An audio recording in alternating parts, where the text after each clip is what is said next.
So OTT Wrassle Pops, which took place last Saturday at the Tivoli Theatre. So we're both there for a change. Like, this is actually probably the second time we've ever been to a Tivoli event. Yeah. As far as I can remember, the last one was probably Invasion Super Show last year, from what I remember. It's almost a year.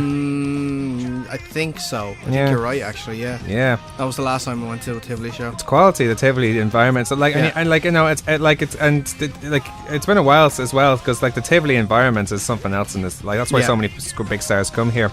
At the very start of the show, Angus O'McInally acknowledged the absence of Don Marnell due to a third wellness policy. Yep. Well. Trying to impersonate Don Marnell before giving up halfway, like you're trying to say, oh well, you know, I still see the scene for duty. Nope, sorry, I can't do it. Fair play for trying. Until OTT owner William J. Humperdinck came out saying that he'll replace Don for the evening on commentary. So, and actually I heard back at the commentary, actually it was pretty awesome, like, you know, from the two of them. Like, you know, obviously I prefer Don, but like it's a nice alternative, like, for me, so it was awesome to watch. The first match, Alan Flack's Mexted versus Jörn Simmons. What an entrance from Simmons. I was thinking, because how could Jörn do a similar entrance to what he did at the National Stadium? He has that space, that's what I was thinking. Yeah, he had the space in the National Stadium. He didn't have the space there, but he made use of that space.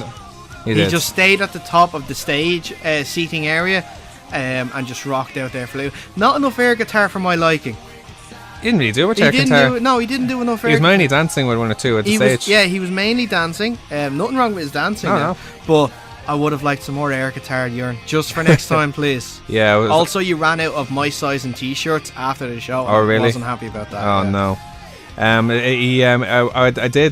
admit I took out a stopwatch thinking, wonder how long his entrance is going to be. I know, yeah. After 5 minutes I gave up. But no, it's going to be forever. And then here's Alison right in front of me. Oh, it was about 7 minutes. Okay, fair enough. But even what's clever about it as well, not only when he went back into the ring, he still climbed in and out of the ring a few times, and it kind of annoyed. He went around the ring, and really good. On to the match itself, very good showing from Adam Mexted. Like, a lot of people, like, I think Adam Mexted is very, I don't think he gets as much credit as he deserves, because like you have to consider, like, someone of his size, like he has such great, not only is he such a strong wrestler, but his technique is very good and his ability. Like, you know, I don't think there's many modern wrestlers his size that could do a moonsault as flawless as he could. Yeah. Like, you know, so really good showing from him. It seems like it's improving every time. Every time, certainly, I see him getting into the ring, he's getting better. First time he's been at OTT as well for a while. Oh, well, he's been more at the Belfast shows. Like, he wrestled Johnny Storm at the Wrestle-Rama Belfast show. I don't think he was at the Dublin show, but no, he wasn't. He does get his match. He mainly wrestles at the Belfast cards, naturally, because he's from Belfast, but there you go. Awesome strength and agility from Simmons. He can move for his size as well. In the end, it was Mexted who pinned Simmons after Mexted blinded Foxy with his cape after low blowing Simmons and then finishing him off with a DDT for the win in a good match. Yeah. Damien Dunn alongside Nicky took on the debuting Eddie Dennis. Nicky couldn't help himself and couldn't help but be himself, even in the cop uniform. Yeah. He's still walking around like he always was, and still having maybe costume accessories such as his sunglasses and his hat that flashes, for example. So, and here's Dunn, and it really annoyed Dunn because he was trying to make him be serious, especially during Dennis's entrance, because he was dancing along to it. I'm like, no, you don't do that. I have to admit, what I like really about Damien Dunn, he plays a very good heel. Very good heel. Like, it particularly annoys me the way he says fun nah. For a while, I kept thinking that he was saying banta. Banta? Yeah. Where he says, no banta. No banta. Yeah, but no, it was no funna. Yeah. Yeah, you know what? An anti-banter police would actually would also be good. It sounds better. It sounds better for some strange reason. Dennis showed awesome strength, especially that superplex where he picked Dunn up twice, up, down, up. Yeah. That's scary strength, like, you know, and his razor's edge power bomb, and the power bomb on Dunn off the stage onto the floor.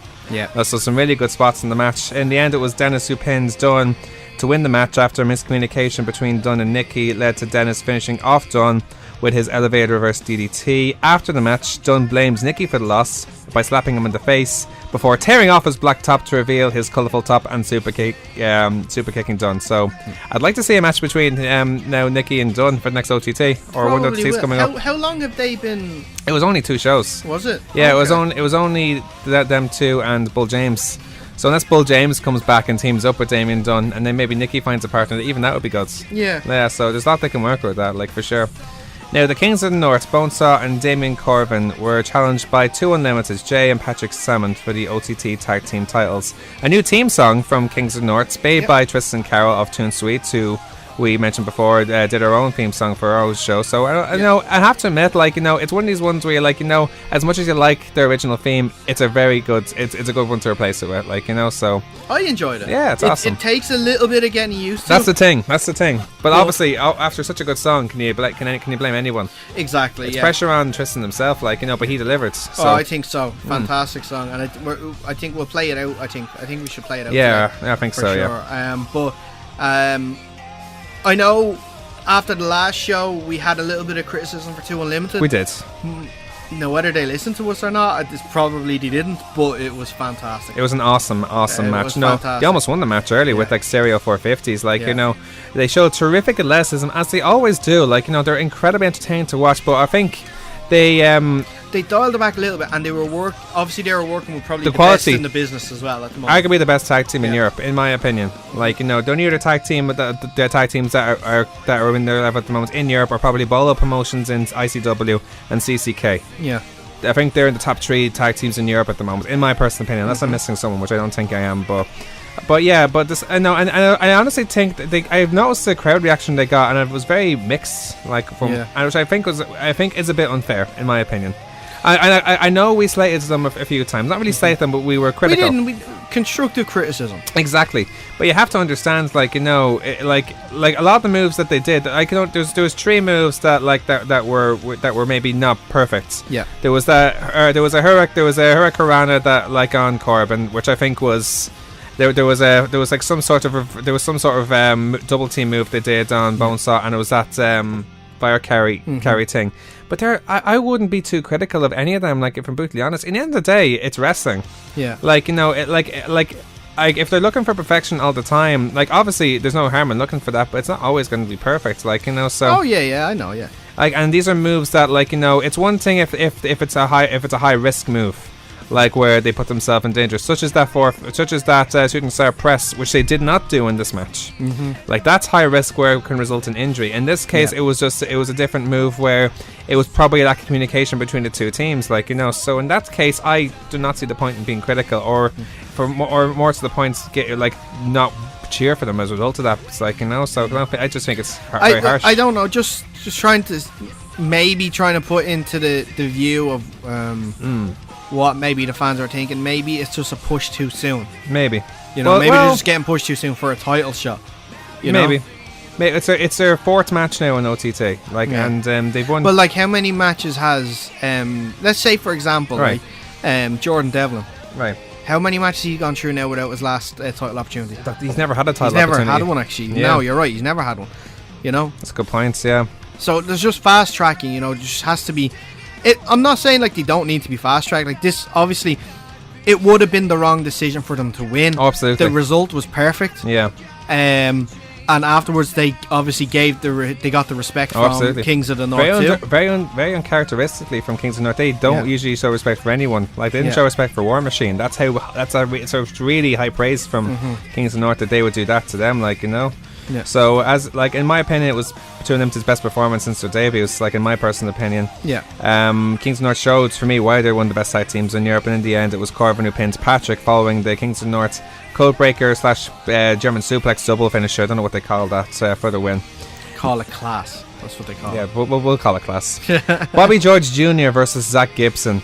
Zach Gibson's pre-match promo, I feel, is customary now in every OTT show, where he gets full of booze, during which he considers himself Liverpool's number 1. He got cheered for his promo which was fantastic. Yeah, but for very good reason. Yeah. Because as usual, he slates the crowd for cheering comedy acts such as Angel Cruz and Bobby George Jr. where Angel Cruz's chant, which actually is turning into the finish. Angel Cruz's song was being sung, not a chant, it was a song. But it was very funny when he teased the crowd for claiming that they watch New Japan while their mothers buy them John Cena pajamas. He said there's a lot of New Japan t-shirts. Bullet Club t-shirts, and these guys, they claim that they watch New Japan. They don't know anything about New Japan, and their mothers still buy them their John Cena.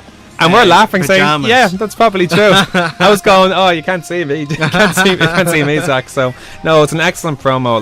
I really enjoyed Zach Gibson as a heel, because I can't stand the sights of him. Yeah. That's why I love him as a heel. I can't stand the sights of him. Same with Damien Dunn. He's incredibly annoying, but that's why he's a good heel. Yeah, Tony Idol is the name of Bobby George's announcer. Okay, he is awesome. Yeah, awesome with a capital A. Announced Bobby George weighing in at 16 stone, 3.5 pints and a cheeky naggin. Loved his commentary during the match, such as the drinking game. Every time George chopped Gibson after he ran out of his pints, take a drink. Yeah, calling his 180, calling a bullseye when Gibson was low blows between the ring posts. Thanks to the fans and part of security as well. I missed that. I went to the bar for that. Oh my god. Oh, now that's a bullseye. It was funny when the crowd chanted, "Where's my car stereo?" with Gibson as well. Yeah, you just had to. Yeah.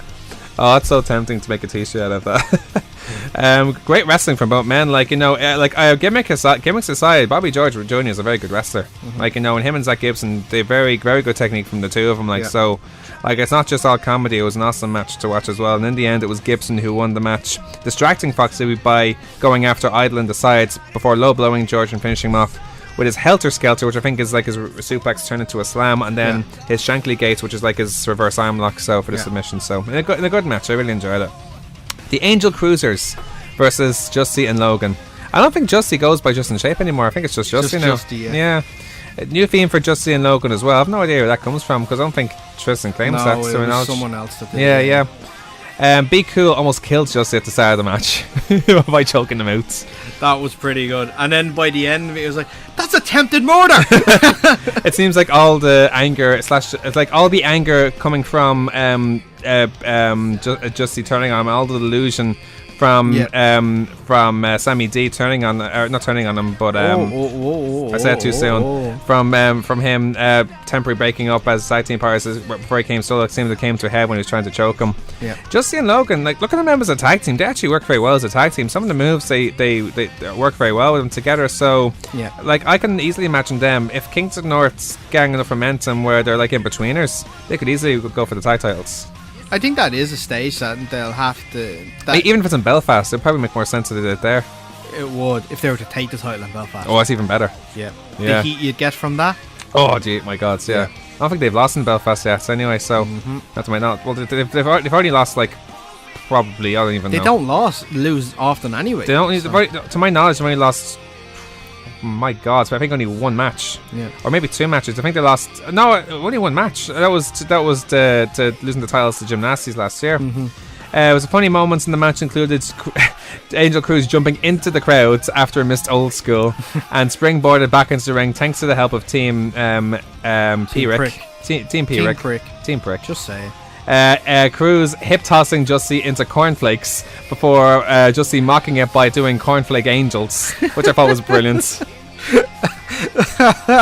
Oh no, been hit by. Wait a minute, that didn't hurt at all. That's good. I'll just go around to that. It was so good. And then Cruz outdoing Justy by attempting to slash hook him before it got stuck in the rope, where Team Prick removed it. So. That's why I love the inventiveness of these guys in their matches alone is just fantastic. Angel Cruz is for me by far and away the funniest wrestler of the year so far. Yeah, by a country mile course. I am already having him down as probably the best Irish of the year so far. In general, yep. Irish wrestler. Yep. Of all the wrestlers, including Jordan Devlin, I think so. I think where he's been, if we had a most improved category, he'd have it. Oh, definitely. Well, I don't think we haven't decided categories. We haven't decided categories yet. We're not even thinking about it. Yeah, let's get through Christmas first. Yeah, but let's get through Halloween first. It's a long way to go. Let's get through today. Yeah. But just the path that he's been on in the last year alone, and how popular he's gotten. He's just shot up. He's in a different stratosphere now. I think so. Yeah. Every time his name is mentioned, that his song, the crowd chants a song. Yeah. Enough said. In the end, Humperdinck left commentary to try and help Justin Logan before Sammy D returned, looking like he was going to help Be Cool against Justy, but he super kicked Be Cool, turning heel and causing a DQ win for Cruz and Be Cool. He then revealed himself to be wearing an I'm in the Club shirt for embracing Justy and Co. So that's the official end of the gymnastics now. Yep. Sad. Well, there could be a new gym. Well, not really. You could still make the gymnastics. You know, just the evil gymnastics. You know what they should do with this? They should make a 6-man tag, soon, between Logan, Justy, and now Sammy D against now Angel, Be Cool, and Pastor William Ever if he's available. Interesting. Yeah. Interesting. Haven't heard from him in a while. So yeah. That would work for sure. So we'll see what happens there. I can only imagine. I'd love to see what I would happen. Just love to see. I know tag teams. Yeah, all right, but a one-on-one match between Be Cool and Sammy D. Of course. Because they've known each other since they've started wrestling. They've known each other since they were 13. They're around 21, 22 now. So I think that their match would be really good really well worth booking. Yeah, plus they know each other so well. So that'd be something down the line. Maybe not straight away, but certainly down the line. Now, Jordan Devlin versus David Starr. Now, you ready for David Starr's nicknames? Go for it. The cream in your coffee. Your favorite wrestler's favorite wrestler. The Jewish canon. The physical embodiment of charisma, the most entertaining man in pro wrestling, Mr. Americarana, Davey Wrestling, the 104-minute man, the main event, the king of taunts, the product. I love the cream in your coffee one for some reason. I don't know why. I wonder why he's called the 104-minute man. Did he have a 104-minute man? Did he have a match that long before? Must have. That's a long match. Must have been in a battle royale sort of scenario. Maybe. Wonderful. Or no, because it's just double what Jericho was. Jericho was a 52-minute man, so you just double it. 104. Interesting. So he's saying he can go twice as long. Oh, okay. Yeah. He actually hasn't done it yet, though. I don't know if he has or not. I'm just that's what makes sense. I must do my research on that more. Anyway, wonderful technical match between the two. Match of the night. My match of the night. For me too. Yeah, I really enjoyed this match, especially the sequences at the start where they had themselves trapped in the leg locks, for example, where they were trying to outstretch each other and their own handstands together. That was class. Yeah. It got very physical as it went on, with Starr suffering a cut inside his mouth as well. Actually, I don't know if it was his tongue or if it was his lip, but it was. I think he might have bit his tongue or something. Something like that. Yeah. Moments included their clothesline off. Remember that? Yeah. The Starr saying to the crowds that he'll be tested after he knows the cut. After he knows the cuts to the chance of health and safety, and the sequence from Starr which didn't finish off Devlin. I don't know what his finishing move was, but it was like a series of 4 or 5 moves, which finished with a super kick, and he got up at 1, or stood up straight away. In the end, Devlin won the match after reversing Starr Slam into a sunset flip driver before finishing him off with his package driver. Both kissed after the match as a sign of respect. I think that's no. Forgive me for saying this, but is kissing someone like a sign of respect if you're Jewish? I don't know. Yeah, it was just the crowd started chanting kiss. No, fair enough. There was that. They were head to head all the time. No, because they were head to head and they were looking to the sides. Yeah. And then everyone just started chanting kiss. That's it. Yeah. Anyway, the main event, the first ever OTT Cereal Bowl match. The rules were that 2 men started the match. A new man entered every 3 minutes in elimination rules where the last man wins the match. The Eligaro and Flip Gordon started the match, with the session section giving Flip a wee bit of a harmless rib, if you like, with their signs. It was kind of. He threw one of them away, and he was so sorry. He felt so bad about it. I got excited. Very good sequences between the 2 men as well. Remember that thing where he flipped? Oh wait, I can't catch you. That was actually pretty awesome too. Curtis Murray came out third, where Will Ospreay came out fourth, and the surprise entrance Justy came out as their 5th entry, where he chinlocked each one before chinlocking all of them at the same time, like a big bear hug. Murray unfortunately was the first to go, and because unfortunately he flipped over the first rope and suffered bad. It was he suffered an injury where he took a bump on his head when doing a top rope dive. It was and blood everywhere. And fair play to him, because he got the feeling he wanted to stay into the match, or he didn't know what was going on. And when Flip tried to pin him first, he kicked out. Yeah. I'm like, no, stay down. And then he got out of there, so it's unfortunate when stuff like that happens, so It really is. Like, so Gordon was eliminated then by El Ligero after his springboard DDT. And after some excellent wrestling from El Ligero and Ospreay, some really good wrestling, like Justy managed to roll up Ligero thanks to leverage from the ropes to pin him. And in the end, Ospreay pins Justy after his Oscutter to win the match, and the very first OTT Serial Bowl. It was a good match, actually. I really enjoyed it. It's something new, like, and it worked well for me, like a gauntlet style type of match. After the match, Ospreay acknowledged Curtis Murray's unfortunate circumstances and offered him a match on his return. He also brought up Ryan Smile, who, as someone who shines brighter, he compliments him in the sense where he believes he shines brighter than everyone when he's on his best with competition. But he said he was insulted by the fact that he points a middle finger at the crowd who called him one of us and advised him to apologise for it. So that could be something in the future. Smile and Ospreay. They are definitely setting up a Ospreay Ryan Smile match. Probably an awesome match for sure. Well, speaking of future, I'm calling. It's going to be at the December show. Possibility, right? The December show in the National Stadium. Wow. It was announced during the card as well, some of the matches for next month's cards for their third anniversary in Dublin. They announced that Martina will be defending her OTT women's title against American indie star Vera Scott. I've seen it. Yeah. I've heard a few bits and pieces about her. I can't say I know too much about her. But seen one or two videos, and it's a good wrestler. It's going to be a good match. I saw an interview she had, I think, with the same guy who does the Evolve documentaries. I don't know his name, but it seemed like her approach to it is pretty cool. So I'll be interested to see how she gets on.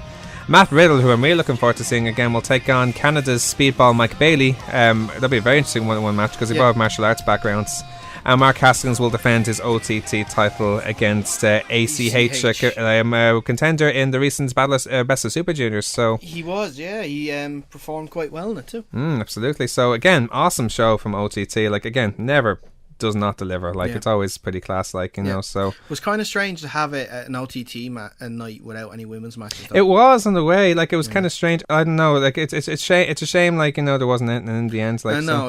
Whether it is down to maybe injury or whether maybe just stuff if it's injuries, it wasn't planned, well, you know. But obviously with Katie Harvey over in Germany, I think Martina was there on Saturday as well. She was working at the merch stand, so she was there. I don't know, maybe they just didn't have anything planned for it. It's, maybe. You know, it's not the worst thing in the world. It's one of these things where you just don't have room for everybody, and unfortunately in this case it was the women, who knows, like, so anyway, obviously we want to give our best wishes to Curtis. Like, it was a pretty bad injury. Yes, like, so. It was like, with blood all over the place. I think it was so weird. It was there was a real hush after he hit his head off the side. It was like, and nobody knew what was going on. Then he lifted his head up, and then there was just blood everywhere, and then everyone realised how bad it was. Well, yeah, but when we heard that thud, I think we all feared the worst as well. Yeah, like, so. Well, we did fear the worst, but we thought maybe there could have been a chance, okay, maybe it was just bang, maybe he'd be alright.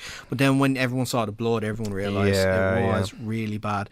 But on the plus side, he has tweeted out recently. He is doing fine. He's going to be taking a break for a little while. He's going to have to, just to clear up that, make that sure that injury heals. Yeah. But he's scheduled for OTT Contenders in 2 weeks. So. He is. So hopefully he'll be alright. He's in a tag match with Nathan Martin against the guys from CCW. I can't remember the names. Scarlett and Graves. Thank you. It's going to be a hell of a match, actually. Yeah. Like, if he can make it for that, like, so. Yeah. So, yeah, obviously we wish him all the best, and again, compliments to everyone from OTT for another awesome show.